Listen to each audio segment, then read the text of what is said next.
You clicked this video for one of two reasons. Either there is someone in your life who makes absolutely no logical sense to you. You cannot fully explain why you are drawn to them. It is not just how they look, it is not just what they say. There is something else, something you cannot name, and it has been quietly driving you crazy. Or you saw the title, thought, gut bacteria and attraction sounds like complete nonsense, and clicked anyway, just to see how far we are willing to take this. Either way, by the end of this video, you are going to understand something about yourself that your brain never told you was happening. Because here's the thing. Your brain was not the one running the show. Let's talk about what we think attraction is. Personality, looks, humor, shared values. That mysterious, indefinable thing people call chemistry. We treat attraction like it is a decision. Like we are sitting somewhere in the control room of our own minds, consciously selecting who we are drawn to based on rational criteria. And look, those things matter. Nobody is saying they do not. But your body, specifically the trillions of microorganisms living in your gut right now, has been quietly influencing who you find attractive, how bonded you feel to people, and possibly even who you choose to stay with, without asking for your permission, without sending you a memo. You are welcome. Here is where it starts. And this part involves your immune system, which is not where most people expect a conversation about attraction to go. Inside your body, you carry a set of genes called the major histocompatibility complex. Scientists call it the MHC. In humans specifically, it is referred to as HLA, human leukocyte antigens. These genes are a core part of your immune system, responsible for recognizing what belongs in your body and what doesn't. Every person has a different combination of these genes. And here's the strange part, your body can smell someone else's. Not consciously, not in the way you smell coffee, but at a biological level, the compounds produced by your MHC genes influence your body odor, and research shows that other people's immune systems are quietly reading those compounds every time they get close to you. In 1995, Swiss biologist Klaus Wedekind ran what became one of the most referenced experiments in attraction research. He asked a group of men to wear plain white t-shirts for 2 nights with no deodorant, no cologne, nothing that would mask their natural scent. Then he had a group of women smell the shirts, without knowing anything about the men who wore them, and rate how attractive each scent was. The women consistently rated the shirts of men with different MHC genes to their own as more attractive. Not just different, specifically more attractive. The immune systems that would complement theirs most effectively produced a scent their bodies found most appealing. Think about that for a second. Your immune system has a preference. And your nose knows what it is before your brain has formed a single conscious thought about the person standing next to you. Have you ever stood close to someone and just known?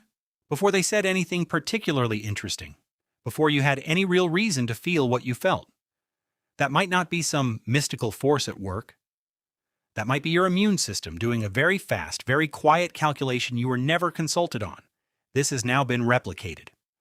A 2016 study published in Nature's Scientific Reports with 508 participants, which is a large human study, confirmed that HLA dissimilarity correlates with real human partnership, relationship satisfaction, and even the desire to have children together. Not in fruit flies, not in mice, in humans. Couples with more dissimilar HLA profiles reported stronger attraction and higher satisfaction. And here is where gut bacteria enters the picture, because your gut microbiome directly influences the compounds your body produces, including the ones that shape your scent.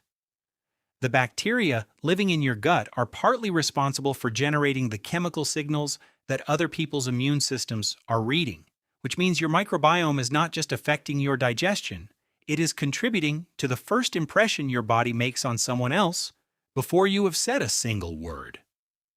Now, we mentioned fruit flies earlier, and yes, we are going there. In 2010, a research team led by Gil Sharon published a study in the Proceedings of the National Academy of Sciences, PNAS, one of the most respected scientific journals in the world, on Drosophila melanogaster. Fruit flies.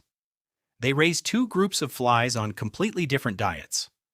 One group on molasses, one group on starch. The different diets produced distinct gut microbiomes in each group. Then they gave the flies a choice of mates from either group. The flies consistently preferred partners from their own diet group, partners with the same microbial background. Then the researchers wiped out the gut bacteria with antibiotics. The preference disappeared, not reduced, not weakened, gone. When the microbiome was erased, so was the mating preference. Yes, we just told you that fruit flies have more to teach us about your love life than every rom-com ever made. Take a moment with that. But here is why it matters beyond the spectacle of it. What that experiment demonstrated was a direct causal link between the microbiome and attraction behavior, not a correlation. The microbes were removed and the behavior changed. That is the kind of clean experimental result that makes scientists sit up straight. Now there is a question worth sitting with here. If gut bacteria can influence who a fruit fly is drawn to, and if human gut bacteria are actively shaping the chemical signals that influence how attractive we are to other people's immune systems, what does that mean for the moments in your life when you felt an inexplicable pull toward someone or an inexplicable distance? We're not saying your gut bacteria chose your partner for you, but we are saying the conversation is a little more complicated than free will alone. And then there is oxytocin. You have probably heard of it. The bonding hormone, the love hormone, the chemical your brain releases when you feel close to someone. It is involved in physical touch, in trust, in the feeling of genuine human connection. Most people assume it lives entirely in the brain, produced by a region called the hypothalamus, released when you hug someone or look into the eyes of someone you love. Here is what researchers at Baylor College of Medicine published in 2023, and this is a human study confirmed in actual human intestinal tissue samples. Oxytocin is also produced in your gut. Specifically, a gut bacterium called Lactobacillus reuteri, L. reuteri, triggers a chain reaction in the cells lining your intestine that results in the production and release of oxytocin from your gut itself. The research team actually visualized oxytocin in human intestinal tissue and mapped the exact mechanism. L. reuteri stimulates specific cells to release a gut hormone called secretin, which then signals another cell type to produce and release oxytocin. This is not a theory. This is a documented mechanism in human tissue, published by researchers at one of the top medical schools in the United States, which means the hormone that drives human bonding, attachment, and the feeling of closeness, the one that deepens relationships, that makes you feel safe with another person, is being partly produced in your gut. Have you ever bonded with someone faster than expected? Felt a connection deepen more quickly than the timeline of the relationship should have allowed? It is worth considering whether part of what you felt was being produced somewhere below your ribcage. Now, same honesty we brought to the last video. The MHC research is well established in humans, but scientists acknowledge the effects are not uniform across all populations and the mechanisms are still being mapped. The fruit fly research is clean and causal, but fruit flies are not humans, and the extrapolation requires care. The L. reuteri and oxytocin finding is a genuine human discovery, but we are still early in understanding how significantly gut-produced oxytocin contributes to the total oxytocin in your system relative to what the brain produces. And no, this does not mean your ex was just microbiome incompatible. Unfortunately, science has not given us that exit yet. What it does mean is this. When we talk about attraction, about chemistry, about why we are drawn to certain people and not others, we have been telling ourselves a story that was always missing a major character. Hundreds of trillions of microorganisms living in your gut, shaping your scent, influencing your hormones, quietly participating in some of the most significant moments of your human experience. You thought you were choosing. And you were, partly. But your microbiome had already cast a vote.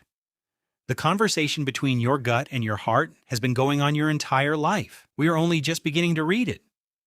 And that is exactly why this channel exists. Every week we bring you the science that is hiding underneath the human experiences you thought you already understood. Next video, we go deeper. If this changed how you see yourself even slightly, hit the like and subscribe button, and drop a comment below if this helped.